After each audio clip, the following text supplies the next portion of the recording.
Zahrani, dan yang paling terakhir Widya Damayanti. Baik, di sini kami akan membahas materi dari kelompok 1 dan 2, di mana di kelompok 1 itu dengan judul ekspresi dan regulasi gen. Kalau di kelompok 2 itu tentang prinsip dan regulasi DNA.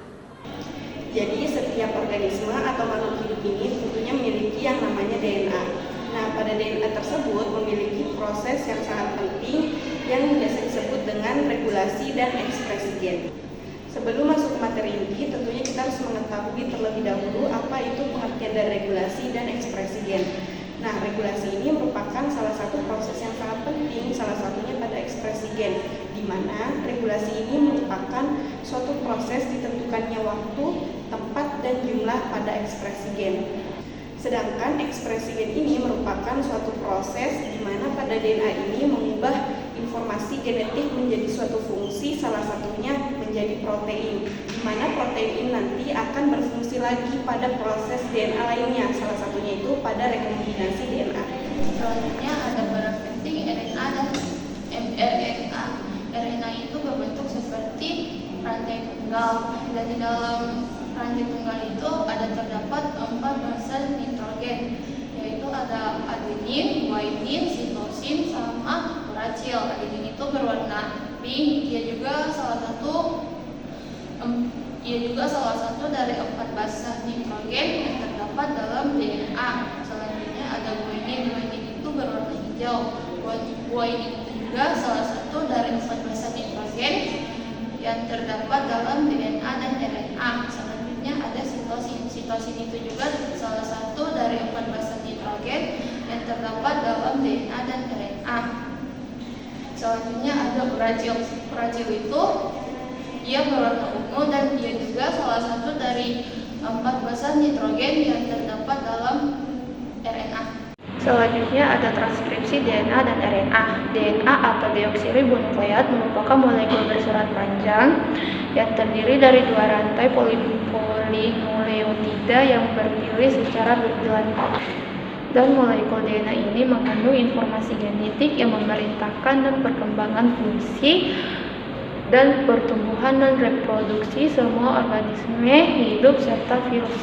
Selanjutnya adalah mekanisme ekspresi gen. Jadi yang pertama itu ada transkripsi DNA. Jadi transkripsi DNA itu adalah proses di mana informasi genetik terdapat dalam DNA dan disalin ke dalam molekul RNA.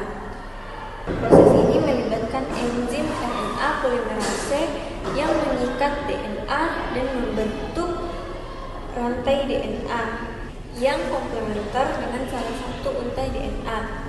Selanjutnya ada translasi RNA.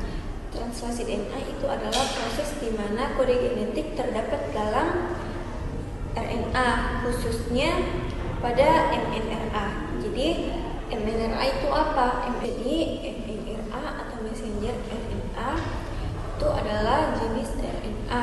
Dia berperan sebagai pembawa pesan genetik dari DNA ke ribosom, lalu diterjemahkan menjadi rantai asam amino dan membentuk protein. Baik, selanjutnya kita masuk pada faktor-faktor dari regulasi gen, di mana faktor regulasi gen ini terbagi atas 2 faktor. Yang pertama itu faktor eksternal dan internal.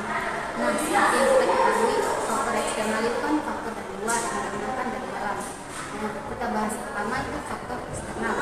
Faktor eksternal merupakan elemen kontrol DNA yang DNA tertentu yang berinteraksi dengan 11 faktor transkripsi yang berbeda. Di mana kontrol DNA itu apa sih? Kontrol DNA adalah bagian dari DNA yang mengatur ekspresi gen faktor transkripsi. Nah, faktor transkripsi adalah protein yang membantu dalam proses transkripsi. Yang kedua, faktor internal. Faktor internal bergantung pada integritas. Nah, yang kedua itu faktor internal. Faktor internal itu faktor dari dalam. Faktor internal itu bergantung pada integritas rangkaian saluran poliperimidin yang telah diidentifikasi menjadi komponen penting dari RNA. Apa itu poliperimidin? Poliperimidin itu dia berfungsi sebagai sebagai translasi di dalam sel. Translasi itu apa sih? Translasi itu adalah dia itu sebagai pembawa yang RNA dari sifat genetika yang terkandung di dalam protein, di mana ribosom mengendalikan dan berkaitan dengan mRNA di daerah yang disebut dengan polipeptidin. Salah satu contoh mekanisme regular gen adalah operon yang merupakan unit genetik dalam pengaturan ekspresi mereka. Kemudian kita masuk ke mekanisme kerja operon, di mana operon terdiri dari 3, yaitu promotor, operator, dan CAP, di mana promotor adalah tempat di mana RNA polimers mengikat dan memulai transaksi gen. Kemudian operator yaitu sequence DNA yang berfungsi sebagai pengontrol, di mana mengatur protein dan dapat mengikat dan mencegah transkripsi.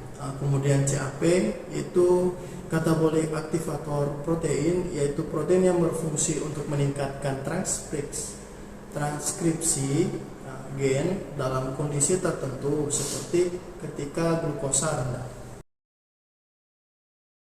Jadi materi kali ini yaitu membahas mengenai prinsip rekombinasi DNA. Tentunya sebelum mengetahui apa itu prinsip dari rekombinasi DNA, tentunya kita juga harus mengetahui terlebih dahulu apa pengertian dari DNA. Nah, DNA ini merupakan suatu molekul pada sel organisme ataupun makhluk hidup yang berfungsi sebagai tempat penyimpanan atau pembawa informasi genetik. Selanjutnya ada prinsip rekombinasi DNA adalah dengan melakukan pemotongan DNA target pada suatu makhluk hidup, kemudian disambungkan dengan DNA makhluk hidup lain yang akan dijadikan sebagai organisme unggul. Selanjutnya ada hipotensi proses mengenal replika DNA. Jadi yang pertama itu ada konservatif, semi-konservatif, dan dispersif.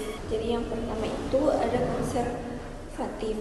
Jadi dalam model ini molekul DNA induk tetap utuh dan 2 untai baru disintesis dari. Jadi yang kedua itu ada semi konservatif. Menurut model ini setiap molekul DNA yang direplikasikan terdiri dari 1 untai yang disintesis. Jadi yang terakhir itu ada dispersif.